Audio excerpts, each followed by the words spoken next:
ನಾನು ಹೇಳ್ತಾ ಇದ್ದೀನಿ, ಕೇಳಿಸ್ಕೋ.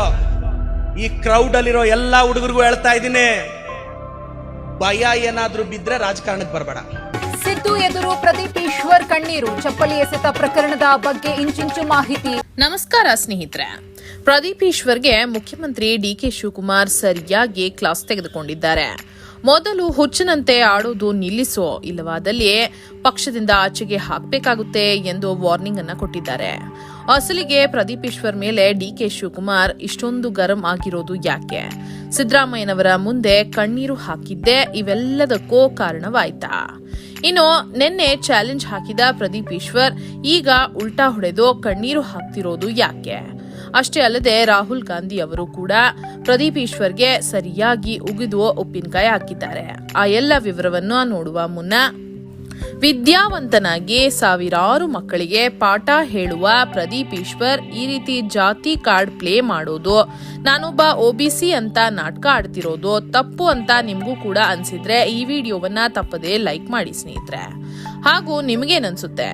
ಜಾತಿಗಳ ಮಧ್ಯೆ ಬೆಂಕಿ ಹಚ್ತಿರುವಂತಹ ಪ್ರದೀಪ್ ಈಶ್ವರ್ ಅವರು ಈ ಕೂಡಲೇ ಅರೆಸ್ಟ್ ಆಗಬೇಕಾ? ಹೌದು ಅನ್ನೋ ಹಾಗಿದ್ರೆ ಎಸ್ ಅಂತ, ಇಲ್ಲ ಅನ್ನೋ ಹಾಗಿದ್ರೆ ನೋ ಅಂತ ಕಮೆಂಟ್ ಮಾಡಿ ನಿಮ್ಮ ಅಭಿಪ್ರಾಯವನ್ನ ತಿಳಿಸಿ.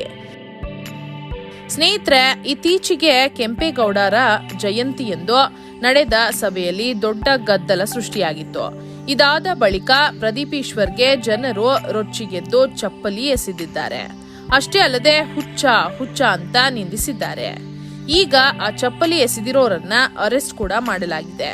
ಆದರೆ ಆ ಘಟನೆ ನಡೆಯೋ ಮುಂಚೆ ಪ್ರದೀಪ್ ಈಶ್ವರ್ ಏನ್ ಮಾಡಿದ್ರು ನೋಡಿಯೇ. ಎಲ್ಲರ ಮುಂದೆ ತೋಳು ತಟ್ಟಿ ಮೀಸೆ ತಿರ್ಸ್ಕೊಂಡು JDS ಕಾರ್ಯಕರ್ತರ ಮುಂದೆ ತನ್ನ ಕೂದಲು ಕಿತ್ಕೊಳ್ಳೋಕ್ಕಾಗಲ್ಲ ಅಂತ ಸವಾಲನ್ನ ಹಾಕ್ತಾರೆ.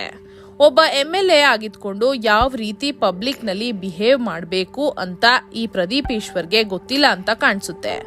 ಇಲ್ಲಿಂದಲೇ ಅಸಲಿ ಬೆಂಕಿ ಹಚ್ಕೊಳ್ಳೋದು. ಇದಾದ ಬಳಿಕ ಪ್ರದೀಪ್ ಈಶ್ವರ್ಗೆ ಗೊತ್ತಾಯ್ತು ಅಂತ ಕಾಣಿಸುತ್ತೆ. ಮತ್ತೆ ಚಿಕ್ಕಬಳ್ಳಾಪುರಕ್ಕೆ ಕಾಲಿಟ್ರೆ JDS ಕಾರ್ಯಕರ್ತರು ಸುಮ್ಮನೆ ಬಿಡೋದಿಲ್ಲ ಅಂತ ತಿಳಿಯುತ್ತೆ. ಅದಕ್ಕೆ ರಾತ್ರಿ ಆಗ್ತಿದ್ದಂಗೆ ಹೊಸ ನಾಟಕವನ್ನ ಶುರು ಮಾಡ್ತಾರೆ. ಅದುವೇ ಜಾತಿ ಕಾರ್ಡ್. ನಾನೊಬ್ಬ ಶೋಷಿತ ವರ್ಗದ MLA.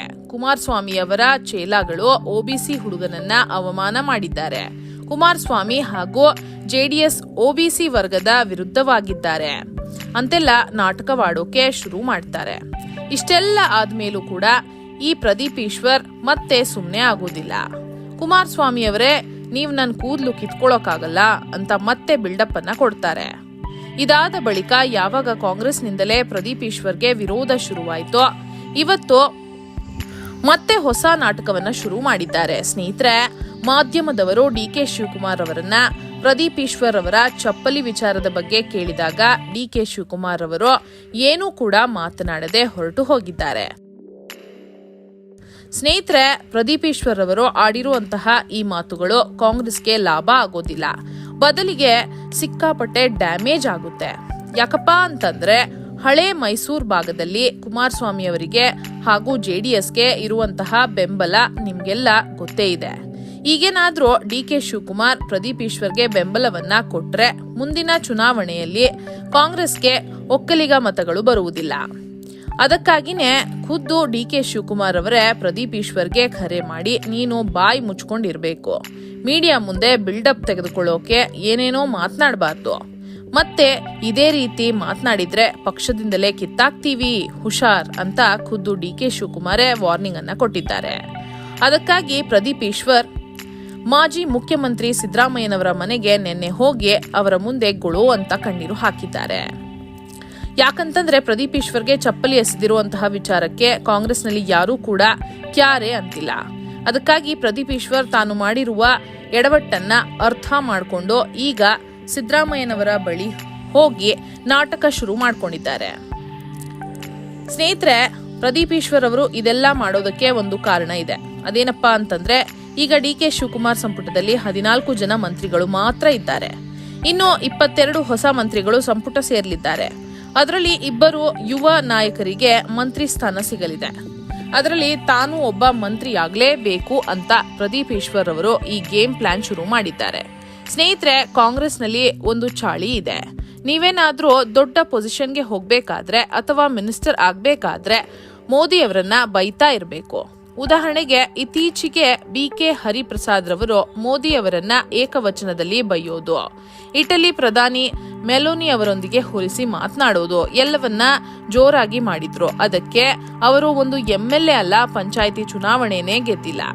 ಅಂತವರನ್ನ ಕರ್ನಾಟಕದ ಕಾಂಗ್ರೆಸ್ ಪ್ರೆಸಿಡೆಂಟ್ ಆಗೇ ಮಾಡಿಬಿಟ್ರು. ಇನ್ನು ಪ್ರದೀಪ್ ಈಶ್ವರ್ ಮೋದಿನ ಬೈಯೋ ಅಷ್ಟು ಮಟ್ಟಿಗೆ ಬೆಳೆದಿಲ್ಲ. ಅದಕ್ಕೆ ಕರ್ನಾಟಕದಲ್ಲಿ ಕುಮಾರಸ್ವಾಮಿ ಅವರು ದೊಡ್ಡ ಒಕ್ಕಲಿಗ ನಾಯಕ. ಕುಮಾರಸ್ವಾಮಿ ಹಾಗೂ DK ಶಿವಕುಮಾರ್ ಅವರು ಬದ್ಧ ವೈರಿಗಳು. ನಾನೇನಾದ್ರೂ ಕುಮಾರಸ್ವಾಮಿ ಅವರನ್ನ ಬೈದ್ರೆ ಅಥವಾ ಏಕವಚನದಲ್ಲಿ ಮಾತನಾಡಿಸಿದ್ರೆ DK ಶಿವಕುಮಾರ್ ಅವರು ಫುಲ್ ಖುಷಿಯಾಗಿ ಹೋಗ್ತಾರೆ, ನನ್ನನ್ನ ಮಂತ್ರಿ ಮಾಡಿಬಿಡ್ತಾರೆ ಅನ್ನುವಂತಹ ಭ್ರಮೆಯಲ್ಲಿ ಈ ಚಾಲೆಂಜ್ಗಳನ್ನ ಹಾಕಿದ್ದಾರೆ ಅಷ್ಟೇ. ಆದರೆ ಯಾವಾಗ ಇದು ವರ್ಕೌಟ್ ಆಗಿಲ್ಲ, ತನ್ನ ಪ್ಲಾನ್ ಉಲ್ಟಾ ಹೊಡೆಯೋಕೆ ಶುರುವಾಯಿತು, ಅದಾದ ಮೇಲೆ ಕಣ್ಣೀರು ನಾಟಕ ಶುರು ಮಾಡಿದ್ದಾರೆ. ಸ್ನೇಹಿತರೆ, ಕುಮಾರಸ್ವಾಮಿಯವರು ಸಾಮಾನ್ಯದವರಲ್ಲ. ಮಾಜಿ ಪ್ರಧಾನಿ ದೇವೇಗೌಡರ ಮಗ ಹಾಗೂ 2 ಬಾರಿ ಮುಖ್ಯಮಂತ್ರಿಯಾಗಿ ಕರ್ನಾಟಕ ರಾಜ್ಯಕ್ಕೆ ಅನೇಕ ಕೊಡುಗೆಗಳನ್ನ ನೀಡಿದ್ದಾರೆ. ಅಂತಹ ವ್ಯಕ್ತಿಯನ್ನ ತಾಕತ್ತಿದ್ರೆ ಚಿಕ್ಕಬಳ್ಳಾಪುರಕ್ಕೆ ಬಂದು ಎಲೆಕ್ಷನ್ಗೆ ನಿಂತ್ಕೋ ಎಂದು ಚಾಲೆಂಜ್ ಮಾಡ್ತಾರಲ್ವಾ, ಈ ಪ್ರದೀಪ್ ಈಶ್ವರನ್ನ ಬುದ್ಧಿವಂತ ಅನ್ಬೇಕೋ ದಡ್ಡ ಅನ್ಬೇಕೋ ಗೊತ್ತಿಲ್ಲ. ಇದರ ಬೆನ್ನಲ್ಲೇ ಪ್ರದೀಪ್ ಈಶ್ವರ್ ಅವರ ಮೇಲೆ ಇಂದು ಕೇಸ್ ಕೂಡ ದಾಖಲಾಗಿದೆ. ಆ ದೂರಿನಲ್ಲಿ ಅನೇಕ ಗಂಭೀರ ಆರೋಪಗಳನ್ನ ಮಾಡಲಾಗಿದೆ. ಮೊದಲನೆಯದ್ದು ಅವಹೇಳನಕಾರಿ ಮಾತು, ಕುಮಾರಸ್ವಾಮಿಯವರ ವಿರುದ್ಧ ಅತ್ಯಂತ ಹಗುರವಾಗಿ ಮತ್ತು ಏಕವಚನದಲ್ಲಿ ಮಾತನಾಡಿಸಿ ಅವಮಾನಿಸಿದ್ದಾರೆ. ಎರಡನೆಯದ್ದು ಪ್ರಚೋದನಕಾರಿ ವರ್ತನೆ, ಸಾರ್ವಜನಿಕವಾಗಿ ಶರ್ಟ್ ಗುಂಡಿ ಬಿಚ್ಚಿ, ತೊಡೆ ತಟ್ಟಿ, ಮೀಸೆ ತಿರುಗಿಸಿ ರೌಡಿಯಂತೆ ವರ್ತನೆ ಮಾಡಿದ್ದಾರೆ. ಮೂರನೆಯದಾಗಿ ಜಾತಿ ವಿಷಬೀಜವನ್ನ ಬಿತ್ತಿದ್ದಾರೆ. ನಾನೊಬ್ಬ OBC ಶಾಸಕ ಎಂದು ಪದೇ ಪದೇ ಹೇಳ್ಕೊಳ್ಳೋ ಮೂಲಕ ಸಮಾಜದಲ್ಲಿ ಜಾತಿಗಳ ನಡುವೆ ವಿಷಬೀಜವನ್ನ ಬಿತ್ತಲು ಪ್ರಯತ್ನಿಸಿದ್ದಾರೆ. ಈ ದೂರುಗಳ ಅನುಸಾರವಾಗಿ ಅವರನ್ನ ಕೂಡಲೇ ಅರೆಸ್ಟ್ ಮಾಡಬೇಕು ಎಂದು JDS ಕಾರ್ಯಕರ್ತರು ಒತ್ತಾಯಿಸಿದ್ದಾರೆ. ಆದರೆ ಪೊಲೀಸರು ಇದನ್ನ ತನಿಖೆ ಮಾಡಬೇಕು, 14 ದಿನಗಳ ಕಾಲ ಟೈಮ್ ಕೊಡಿ ಎಂದು ಕೇಳಿದ್ದಾರೆ. ಸಾಮಾನ್ಯ ಜನರಾಗಿದ್ರೆ ಕೇವಲ 14 ನಿಮಿಷದಲ್ಲಿ ಒದ್ದು ಒಳಗಾಗ್ತಿದ್ರು. ಆದರೆ ಸಾಮಾನ್ಯ ಜನರಿಗೆ ಒಂದು ನ್ಯಾಯ, MLAಗಳಿಗೆ ಒಂದು ನ್ಯಾಯನ. ಇನ್ನು ಮತ್ತೊಂದು ಕಡೆ ಈ ವಿಷಯಕ್ಕೆ ತುಪ್ಪ ಸುರಿಯುವಂತೆ ಸಿದ್ದರಾಮಯ್ಯನವರು ಈ ವಿಚಾರವನ್ನ ವಿಶೇಷವಾಗಿ ತನಿಖೆ ಮಾಡಿ ಎಂದು ಗೃಹ ಮಂತ್ರಿ ಪ್ರಿಯಾಂಕ್ ಖರ್ಗೆ ರವರಿಗೆ ಸೂಚನೆ ನೀಡಿದ್ದಾರೆ. ಇನ್ನು ಮಾಹಿತಿಯ ಪ್ರಕಾರ ರಾಹುಲ್ ಗಾಂಧಿ ಅವರು ಪ್ರದೀಪ್ ಈಶ್ವರ್ ವಿಚಾರವನ್ನ ಗಂಭೀರವಾಗಿ ಪರಿಗಣಿಸಿದ್ದಾರೆ. ಅಷ್ಟೇ ಅಲ್ಲದೆ ಪ್ರದೀಪ್ ಈಶ್ವರ್ ಬಾಯಿಗೆ ಬಂದ ಹಾಗೆ ಮಾತನಾಡುವಂತಿಲ್ಲ. ಯಾರೇ ಕಾಂಗ್ರೆಸ್ ಪಕ್ಷಕ್ಕೆ ಡ್ಯಾಮೇಜ್ ಮಾಡ್ತಾರೋ ಅವರನ್ನ ಸೀದಾ ಪಕ್ಷದಿಂದ ಆಚೆ ಹಾಕಿ ಎಂದು ರಾಹುಲ್ ಗಾಂಧಿ DK ಶಿವಕುಮಾರ್ ಅವರಿಗೆ ಸಲಹೆಯನ್ನ ನೀಡಿದ್ದಾರೆ ಎಂಬ ಮಾಹಿತಿ ಕೂಡ ತಿಳಿದು ಬಂದಿದೆ. ಸ್ನೇಹಿತರೆ, ಪ್ರದೀಪ್ ಈಶ್ವರ್ ಅವರು ಮೊದಲ ಬಾರಿಗೆ MLA ಆಗಿದ್ದಾರೆ. ಮುಂದೊಂದು ದಿನ ಕರ್ನಾಟಕದ ಮುಖ್ಯಮಂತ್ರಿ ಆಗಬೇಕು ಅಂತ ದೊಡ್ಡ ಮಹದಾಸೆಯನ್ನ ಕೂಡ ಇಟ್ಕೊಂಡಿದ್ದಾರೆ. ಅಷ್ಟೇ ಅಲ್ಲದೆ ಪ್ರದೀಪ್ ಈಶ್ವರ್ ಅವರು MLA ಆದ್ಮೇಲೆ ಅನೇಕ ಒಳ್ಳೆ ಕೆಲಸಗಳನ್ನ ಕೂಡ ಮಾಡಿದ್ದಾರೆ. ತಮ್ಮ ತಾಯಿಯ ಹೆಸರಿನಲ್ಲಿ ಫ್ರೀಯಾಗಿ ಅಮ್ಮ ಆಂಬ್ಯುಲೆನ್ಸ್ಗಳನ್ನ ಕೂಡ ಆರಂಭಿಸಿದ್ದಾರೆ. ಅಷ್ಟೇ ಅಲ್ಲದೆ ಎಷ್ಟೋ ಬಡ ವಿದ್ಯಾರ್ಥಿಗಳನ್ನ MBBS ಕೂಡ ತಮ್ಮ ಸ್ವಂತ ದುಡ್ಡಿನಲ್ಲೇ ಓದಿಸ್ತಿದ್ದಾರೆ. ಇಂತಹ ಅನೇಕ ಕೆಲಸಗಳನ್ನ ಮಾಡೋದು ಬಿಟ್ಟು ದೊಡ್ಡವರು ಅಂತ ಕೂಡ ನೋಡದೆ ಏಕವಚನದಲ್ಲಿ ಮಾತನಾಡೋದು, ಪ್ರಚೋದನಕಾರಿಯಾಗಿ ಮಾತನಾಡೋದು ಎಷ್ಟು ಸರಿ?